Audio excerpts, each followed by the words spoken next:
Typology and forms of tourism. Typology and forms of tourism. Welcome to the series of tourism lectures. In this lesson, let us analyze the concept, the need and the use of typologies in the overall planning process and in tourism planning process specifically. Typology of tourism is the study of the types of tourism. For example, wildlife tourism, ecotourism, dark tourism, etc. Each has its own features which are different from the other types. It is a system for arranging elements in groups. Typology is a very important tool for tourism planning. It contributes to all tourism planning stages in the analysis of the existing situation, the recognition of positive and negative effects of tourism at the destination, in the creation and selection of alternative scenarios for tourism growth, and in the specialization of policy for growth of each type of tourism. The creation of typology is an essential way of recognizing different types of tourism development in places. According to Mansfeld, tourism constitutes an activity which is developed in different ways in each region, mainly because of the diversity of the characteristics of the place. This diversification requires a different way of tourism management in tourism destinations. Tourism typologies of destination areas and tourists aim at a more effective and comprehensive formulation of tourism policy. Tourism is developed in different patterns in places depending on the specific characteristics of destinations. Typology constitutes a very important tool for tourism planning as it supports the recognition of its spatial effects, demonstrates the way, the extent and the intensity of growth contributes in the process of rational planning and in the adoption of effective tourism policy. The growth of tourism is an outcome of many factors such as rising standards of living, improvements in transport, the growth of income and free time, the industrialization of tourism, etc. Its growth requires the contribution of environmental, cultural, economic and social factors. Let us discuss the following aspects in this lesson. Role of typology in helping tourism development. Tourism typologies. Forms of tourism based on flow patterns. Other forms of tourism. Role of typology in helping tourism development. The creation of a typology can considerably assist the tourism planning process. The use of typologies can help determine the goals and objectives of the analysis, identification of the tourist system, the socio-economical and environmental effects of tourism in a destination area and the stage of tourism development. Typologies also assist in deciding the development of a support process for tourism, especially when tourism planning requires policy decisions at national or regional level to suit different type, group, class of tourist areas. The steps for implementation of typology are preparation and study. The government and the private sector should explore possibilities of expanding and improving the tourism sector in a planned and systematic way. This can be done with the help of typology of tourism. Typology helps in highlighting issues and constraints of that particular area with respect to tourism development. Goals and objectives. Goals refer to general aims and objectives to more specific ones. These are basic determinants of tourism planning and policy making. Typology helps in determining the stage and need for development as desired. Survey. Typology helps in creating a collection of data both in terms of quality and quantity. The Geographical Information Systems, or GPS, can be used to procure accurate, extensive, and powerful spatial data. Analysis. After the data is gathered, an in-depth study can be made on the opportunities and constraints in a particular tourist area. Typology can help in identifying trends, problems, conflicts, and opportunities for development. Formulation of plan and policy making. This is the stage where the physical structure of the plan is decided based on the spatial information obtained. Typology helps in grouping places of similar characteristics for the ease of policy implementation. Recommendations. Alternative scenarios are evaluated and the most suitable one selected for implementation. Implementation and monitoring. For the tourism strategy to be successful, the goals and objectives identified should be implemented and monitored. Using typology makes it easier to monitor and observe the effectiveness of the plan and to study the transition that can happen between groups or classes. Typologies can play a critical role in tourism planning process, especially in cases where planning is required at a macro level, that is, national or regional level. In order for the planning to be rational and the goal of sustainable development achieved, different types of development and different types of tourism should be recognized. The creation of a typology is an essential way of recognizing different types of tourism development in space.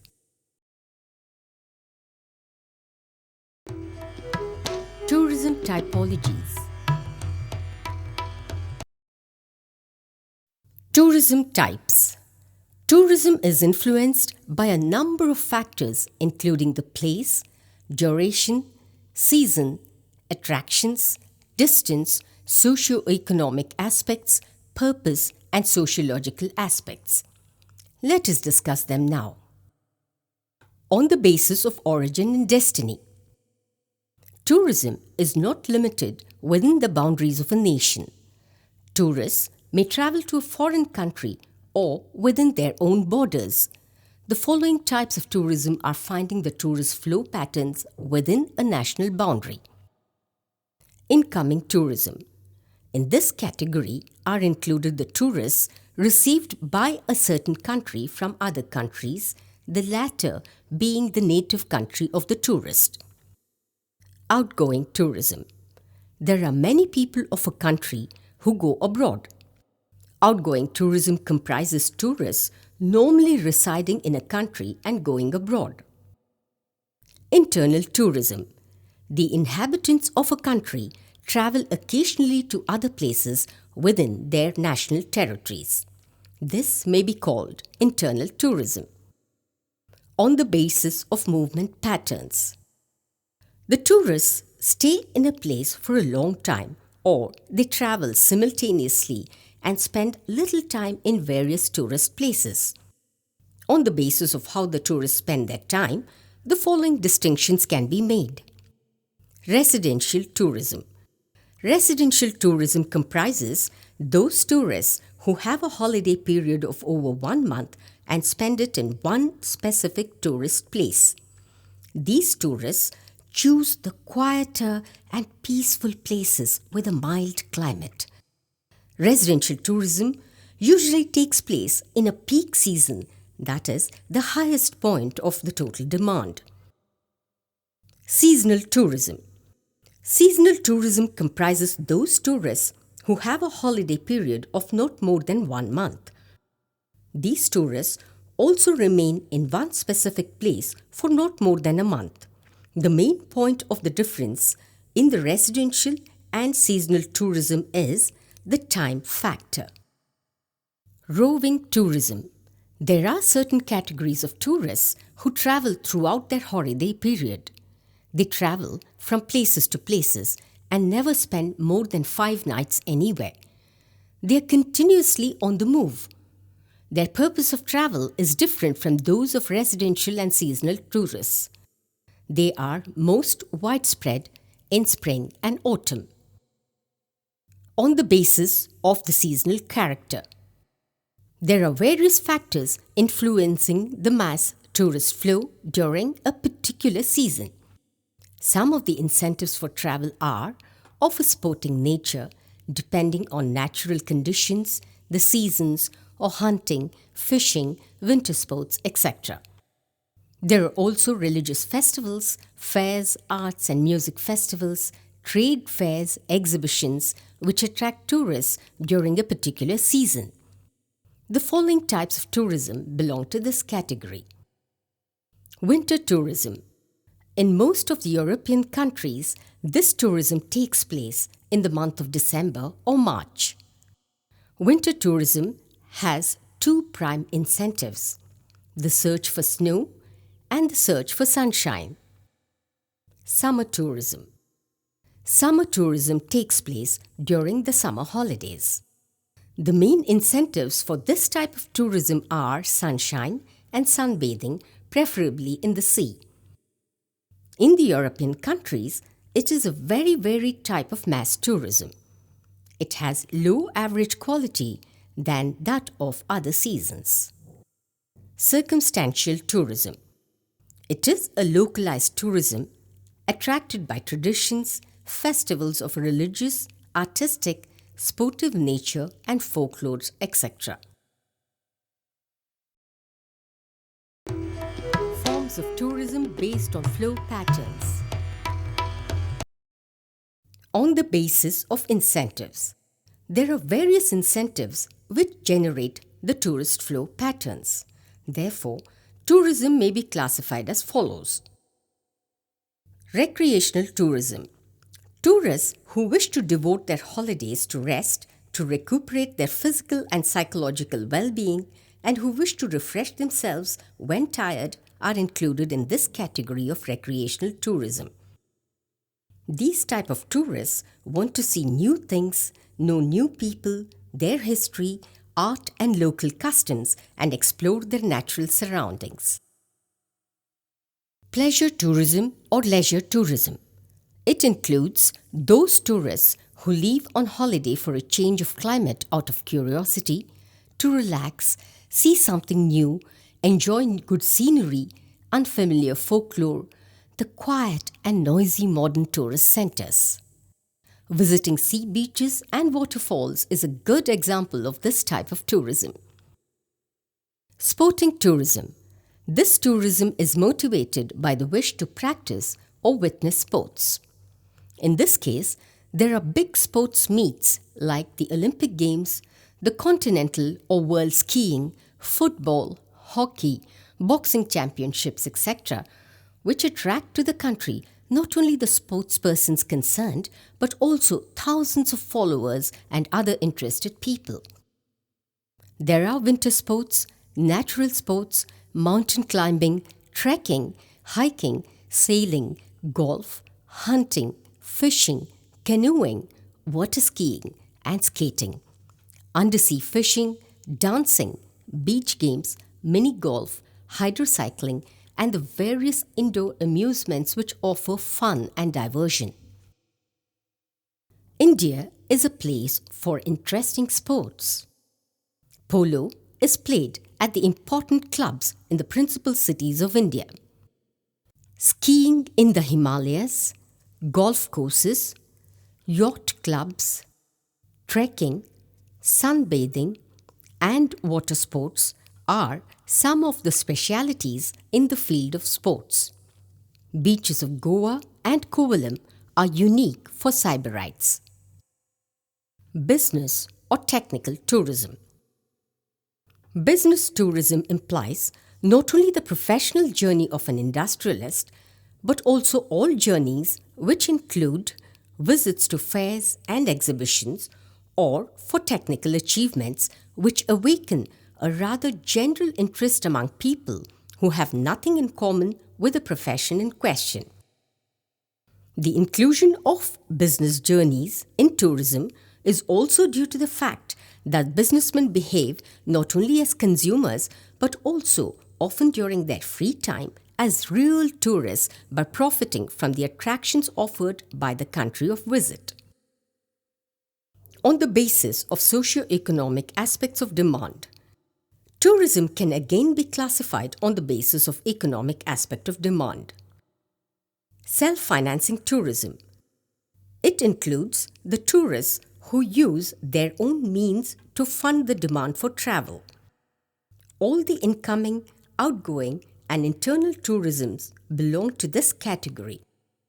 Self-financing tourism is profitable both for the private tourist enterprise and for the national economy. Juvenile tourism. This classification of tourism is based on the information and education of tourists. Social tourism. Social tourism is found in sectors of the population where income level does not permit to meet the demands. Social tourism is made feasible with the help of and through all sorts of facilities provided by the state and by some of the private enterprises. It is observed that the benefit of social tourism goes to the national population, as most of the tourism of this category belongs to external tourism and very few to outgoing tourism. According to range, tourism may also be classified according to its ranges. Domestic tourism or internal tourism. In this case, people travel outside their normal domicile to other areas within the country. People find it easy to travel domestically because there are no language barriers as a medium of communication. The currency, which is used in everyday life, continues to be the medium of exchange. There is no need to meet particular requirements of payment implications. It is a substitute for foreign tourism and results in the saving of foreign currency for the country of residence. International tourism or foreign tourism. It is a kind of tourism wherein people travel to a country other than that in which they normally live and which forms a separate national unit with its own political and economic system. Due to different currencies, international tourism has repercussions on the balance of payments, as each country has to balance its transactions with the rest of the world. There are also obstacles put by the authorities for crossing national frontiers, such as a need for documentation, passports, visas, and other conditions of entry and movements. All this regulates the flow of tourists. On the basis of purpose of visit.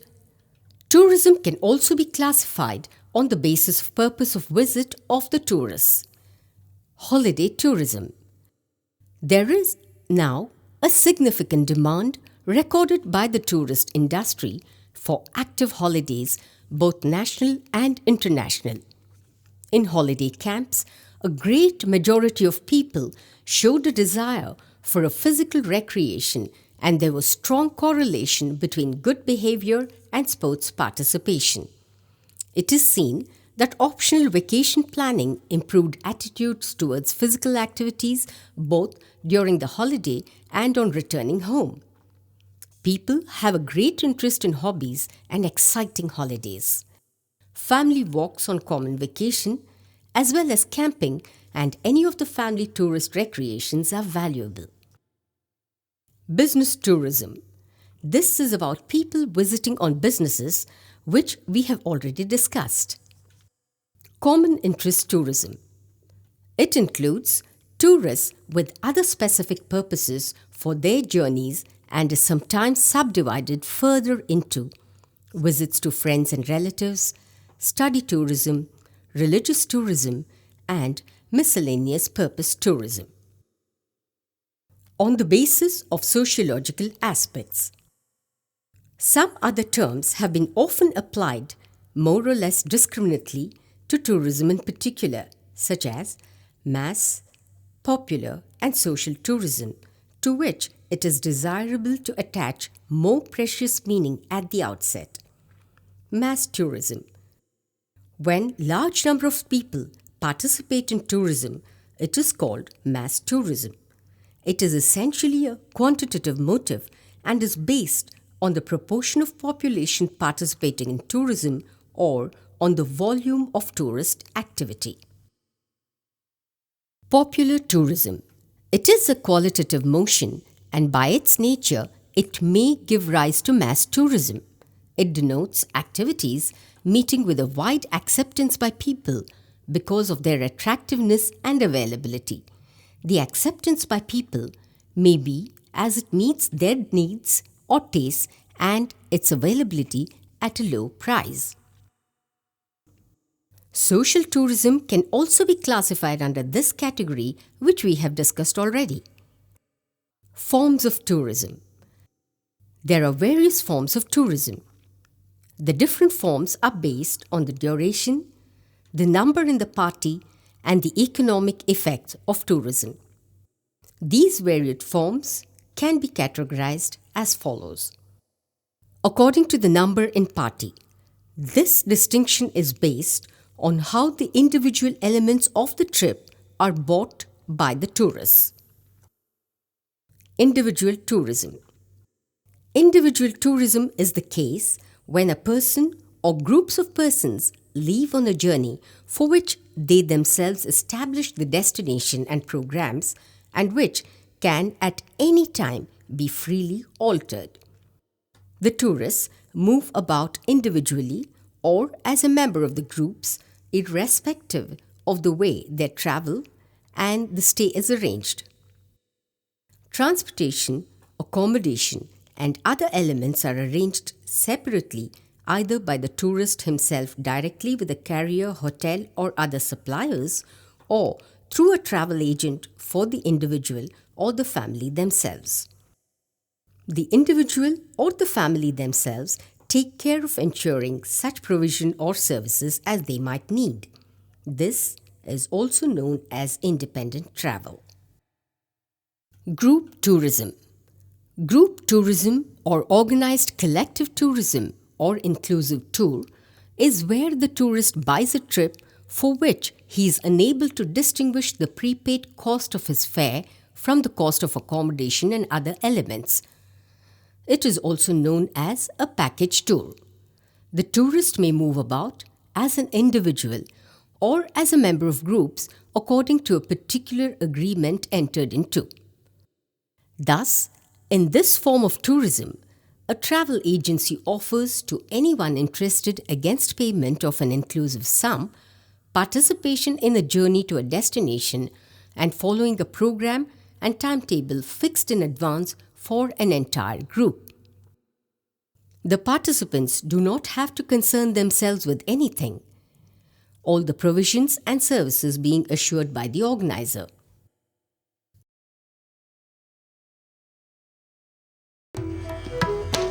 Other forms of tourism. According to arrangements, independent. Accommodation and transport arranged separately by tourists such as in inclusive or packaged tours. According to duration. In this case, distinction can be based on length of stay or length of journey. Long-term tourism. It implies a journey of long duration, say several weeks or months for the tourist himself. In view of the extreme mobility of modern tourism, principally motorized, a long journey as a general rule means a visit to several countries, which results in the journeys being a service of short stay in each tourist place. The journey or stay at the destination should be at least 24 hours. It is also known as a trip or a visit. Short-term tourism. It covers brief journeys of a week to 10 days. When numerous, their economic importance is considerable for the nation. Sociologically, this type of tourism suits a clientele who are unable to avail long holidays. Excursion tourism. It does not involve any overnight stay. These are usually described as day trips or day visits both internally and internationally. Excursion tourism has been reintroduced into the WTO definition of tourism. It is thus a journey not exceeding 24 hours and without accommodation having to be provided. Excursion tourism is important in the areas where the favorable rate of exchange allows interesting purchases to be made at the time of journey. According to means of transport used, pedestrian tourism, example, hikers. Road tourism, example, the motor coach. Motorized tourism, example, the motor car. Rail tourism, maritime tourism, example, cruises. And air tourism. On the basis of effect on balance of payment. Receptive tourism. This is related to foreign tourist arrivals, which brings foreign exchange into a country, and this has a favorable effect on balance of payment. Passive tourism. It is a travel of residents of a country going abroad. They take out currency, and thus there is a negative effect on the balance of payment. Quantitative refers to mass tourism. Qualitative is about popular tourism. Social tourism can also be classified under this category, which we have discussed already. So far, we discussed the typology and forms of tourism. This would have given you on a broad perspective of the various types and forms of tourism that are popular across the world. People combine more than one form of tourism to make the best of it. For example, somebody visiting a place on a business may visit the places of interest in that location or travel to a nearby location for a weekend. As a tourism professional, you should also look at offering such possibilities to your customers so that they can make the most out of their trip. To be a successful tourism professional, you need to make these suggestions to your customers based on their preferences. So, read more, explore the world and share the knowledge gained with others. I am sure you will be appreciated for these efforts and will be able to win many hearts and customers too. Here is wishing you all the best. Thank you.